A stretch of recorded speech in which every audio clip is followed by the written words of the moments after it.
நசீம் கத்தான் ஆளு 10 லட்சம் Indian Ruby வரும். காசு அதிகமாக அனுப்புறதுக்கு ஏர்டெல் பேமெண்ட் பேங்க் அந்த ஆப் யூஸ் பண்ணேன். ஒரு நாள் விட நான் லீவ் எடுத்துன்னு சிட்டிக்கு போனதில் எனக்கு பொருள் வாங்கணும். ஒரு தப்பு ஒன்று பண்ணிட்டேன். என்ன தப்புனா, hello friends, welcome back to my channel.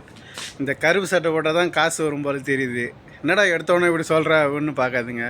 ஏன்னா போன மாதமும் இந்த கருப்பு சட்டை போட்டு இருக்கும்போது தான் சம்பளம் கொடுத்தாங்க. இந்த மாதமும் இந்த கருப்பு சட்டை போட்டு தான் ஃபோன் பண்ணி கேட்டேன், சம்பளம் வேணும் கொஞ்சம் எமர்ஜென்சின்னு. பார்த்தா கொடுத்துட்டாங்க. டேட் 5 ஆகி இப்போ தராங்க. என்ன பண்ணுறது, 1ஆந்தேதி வர வேண்டிய சம்பளம். ஒருவேளை 1ஆந்தேதியே கருப்பு சட்டை போட்டுருக்கணுமோ நான் தெரில. அங்கே முன்னாடி இருக்கிற இடத்துல போய் காசு போட்டு வந்துடலாம். போய் காசு போட்டு வருவோம். இந்த இடம் எங்கே இருக்குன்னா, நான் போன மாதம் வீடியோவில் தெளிவாக சொல்லியிருப்பேன். இங்கே என்னென்ன காசு இருக்குது, அந்த காசுலாம் நம்ம இந்தியா மதிப்பு எவ்வளோ எப்படி போகுதுன்னு தெளிவாக சொல்லியிருப்பேன். இப்போ அதெல்லாம் சொல்லலை. வேணா அந்த வீடியோ வந்து டிஸ்கிரிப்ஷனில் போடுறேன். இப்போ போய் காசு மட்டும் போட்டு வருவோம். இந்த இடம் வந்து நசீம் கத்தான் ஆளில் இருக்கிற ஜமாயில் ஒரு பேங்க் இருக்குது. நல்ல ரேட்டு போகுது. அந்த அண்ணனும் கொஞ்சம் நல்லா பேசுவார். அதெல்லாம் அவர்கிட்டே போய் போட்டுடலாம்.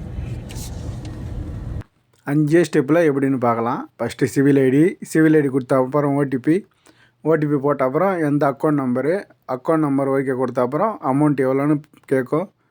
அமௌண்ட் எவ்வளோன்னு சொல்லிவிட்டு கீழே காசு வச்சா எல்லா காசும் கலெக்ட் பண்ணிவிட்டு பேலன்ஸ்னால் அந்த காசு வச்சது பக்கத்தில் இருக்கும், அதெல்லாம் வந்துடும். பேலன்ஸ் இல்லைன்னா மற்ற காசும் உள்ளே எடுத்து ரெசிப்ட் மட்டும் கையில் வந்துடும். அப்போ ரெசிப்டே அவர் பார்த்துட்டு கொடுத்துருவார்.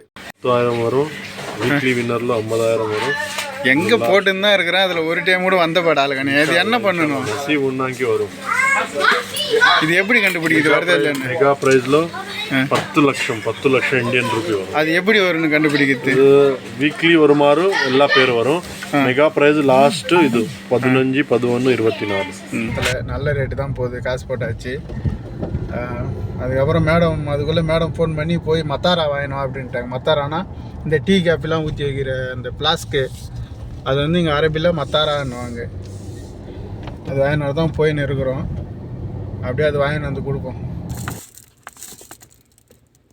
போய் வாங்கியாச்சு அந்த பொருள். இப்போ நம்ம வீட்டுக்கு போயின்னு இருக்கோம். இந்த ஏரியாலாம் எப்படி இருக்குது பார்த்துங்களா? நம்ம பாம்பேயில் இருக்கிற தாராவி மாரி ரோட்டு ஓரமாகவே இந்த சைடு வண்டி நிப்பாட்டி வச்சுருக்காங்க. 2 வண்டி எதிர வந்துச்சுன்னா அவ்வளோதான், செம கஷ்டம். என்ன பண்ணுறது, அவங்கள நம்ம ஒன்றும் கேட்க முடியாது. இருந்தாலும் அவங்க வீட்டுக்கு முன்னாடி அவங்க நிப்பாட்டி வச்சுருக்காங்க. நம்ம போய் நிப்பாட்டாதுன்னு சொல்ல முடியுமா? இப்போ எல்லா வேலையும் முடிச்சுட்டு வீட்டுக்கு வந்தாச்சு. இதுக்கப்புறம் என் அக்கௌண்ட்லேருந்து வீட்டுக்கு அக்கௌண்ட்டு காசு அனுப்பிட வேண்டியது தான். இப்போ இங்கே வெளிநாட்டில் வந்து கூகுள் பே, ஃபோன்பேலாம் ஒர்க் ஆகாதே, நீ எப்படா காசு உன் அக்கௌண்ட்லேருந்து வீட்டு அக்கௌண்ட்டுக்கு அனுப்புகிற அப்படின்னு கேட்டிங்கன்னா, நான் வந்து காசு அதிகமாக அனுப்புறதுக்கு ஏர்டெல் பேமெண்ட் பேங்க் அந்த ஆப் யூஸ் பண்ணுறேன். இந்த 2000 ரூபாய்க்குள்ளே அனுப்புறது இருந்தால் வாட்ஸ்அப்பில் பேமெண்ட்டு அதை யூஸ் பண்ணுறேன். அதே அப்புறம் அவனுக்கு யூஸ் பண்ணுறேன். வெளிநாட்டில் தான் யூஸ் பண்ண முடியாதுன்னு கேட்டிங்கன்னா, அதை நான் யூஸ் பண்ணிட்டேன்.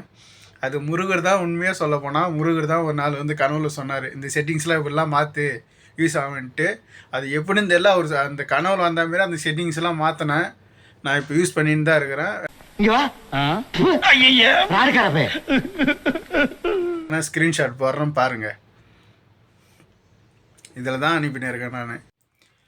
முருகரை உனக்கு சொன்னது நீ எங்களுக்கு சொல்லுப்புற அப்படின்னு கேட்டால் கண்டிப்பாக சொல்கிறேன். நீங்கள் வேணும்னா கமெண்டில் கேளுங்க. சிம்பிளாக யூஸ் பண்ணலாம். அதிக அமௌண்ட்டு 40,000 50,000 ஏர்டெல் பேமெண்ட் பேங்க்கில் போட்டுக்கலாம். இந்த 2000 ரூபாய்க்குள்ளனா வாட்ஸ்அப் பேமெண்ட்டில் போட்டுக்கலாம். நம்ம அக்கௌண்ட்டில் காசு இருந்துச்சுன்னா நம்ம வேறு அக்கௌண்ட்டுக்கு ட்ரான்ஸ்ஃபர் பண்ணிக்கலாம். இது வெளிநாட்டிலேருந்து நான் இப்படி தான் ஒரு 7-8 மாதமாக இப்படி தான் போட்டுன்னு இருக்கேன். நான் என் அக்கௌண்ட்டுக்கு போட்டு என் அக்கௌண்ட்லேருந்து தான் வீட்டுக்கு அனுப்புவேன். இல்லை ஃப்ரெண்டுங்களுக்கு யாருன்னா வேணும்னா அனுப்புவேன். சலூனுக்கு இட்டுன்னு வந்திருக்காங்க பசங்களை முடி வெட்டுறதுக்கு. அப்படியே நம்மளே காரில் வெயிட் பண்ண இருக்கிறோம். இந்த 2 வருஷத்தில் ஒரு நாள் விட நான் லீவ் எடுத்துன்னு சிட்டிக்கு போனதில் எனக்கு பொருள் வாங்கணும், நான் போய் சுற்றி பார்க்கணும் அப்படின்னு. காரணம் ஏன்னா இந்த இடம் தான். இந்த இடம் இருக்கிறதால தான் தெரியும் நான் சிட்டிக்கே போனதில்லை. ஏன்னா எனக்கு தேவையான பொருள் எல்லாமே இங்கே இருக்குது. நான் இருக்கிற ஏரியாலே கம்மி ரேட்டில் இருக்கும்போது நான் எதுக்கு சிட்டிக்கு போகணுன்ற மைண்ட் செட் வர வந்துடுது. வண்டி எடுத்துனா வரதுக்கு 10 நிமிஷம், போகிறதுக்கு 10 நிமிஷம், எல்லா பொருளும் இங்கே வாங்கிடலாம்ல. அதனால் சிட்டிக்கே போனதில்லை. மணி 10 மணி ஆகுது. இப்போ தான் வேலை முடிஞ்சிருச்சு. காலையில் ஸ்கூல் இருக்குது. அதால் இதுக்கப்புறம் எங்கே வெளியே போக மாட்டாங்க. ஒரு தப்பு ஒன்று பண்ணிட்டேன். என்ன தப்புனா, எந்த டிரைவரும் பண்ணக்கூடாது, ஆனால் இருந்தாலும் நான் பண்ணிட்டேன். நம்ம வந்து ஓனருக்கு தெரியாமல் சமையல் செய்கிறோம் இல்லையா, அதால் தக்காளி 3 ஓனருக்கே தெரியாமல் எடுத்துட்டேன். 3 தக்காளி எடுத்து வச்சுக்கினேன் பொருளெலாம் எடுத்துன்னு வைக்கும்போது. சரி நம்ம எப்போயாவது தக்காளி கொச்சி இல்லை எதனா சாம்பார் கிம்பார் வச்சு சாப்பிட்லாம் அப்படின்ட்டு. அதுவும் கொஞ்சம் காயாக இருக்குதா பார்த்து எடுத்துட்டேன். இதுமாரி யாரும் திருடாதுங்க, என்ன மாதிரி இல்லாத பட்டவன் கொஞ்சம் திருடிட்டேன். வேலை முடிஞ்சிருச்சு.